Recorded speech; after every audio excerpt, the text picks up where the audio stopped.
Nung unang panahon sa isang malayong nayon, ay may isang dalaga na nagngangalang Mary Jane. Kilala si Mary Jane dahil sa natatangi nitong ganda at mapupulang mga pisngi, kaya't pinagkakaguluhan siya ng mga kalalakihan.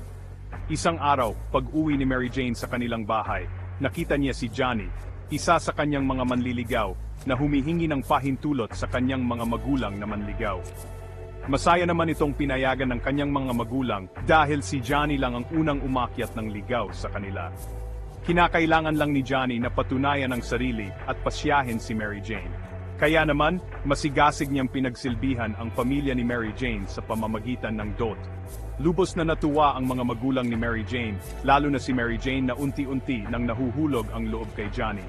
Sa araw na dapat sagutin ni Mary Jane si Johnny, labis siyang nagtaka kung bakit wala pa ito. Doon niya nalaman na pinaglalaruan lang pala siya ni Johnny nang marinig niya itong kausap ang kanyang mga kaibigan. Parang pinagsakluban ng langit at lupa si Mary Jane sa kanyang narinig. Nadurog ang kanyang puso sa kanyang unang pag-ibig. Hindi tumigil sa pagyak si Mary Jane habang pauwi. Nag-aalala siyang tinanong ng kanyang mga magulang, pero hindi siya sumagot. Kinabukasan, hindi na nakita si Mary Jane, at pati na rin sa mga sumunod na araw. Isang araw, nabalitaan na may kakaibang halaman na tumubo sa dapat sanang tagpuan nina Mary Jane at Johnny. Tinawag ito na rosas, dahil ang pulang kulay ng bulaklak ay nagsisilbing paalala sa mapupulang pisngi ni Mary Jane.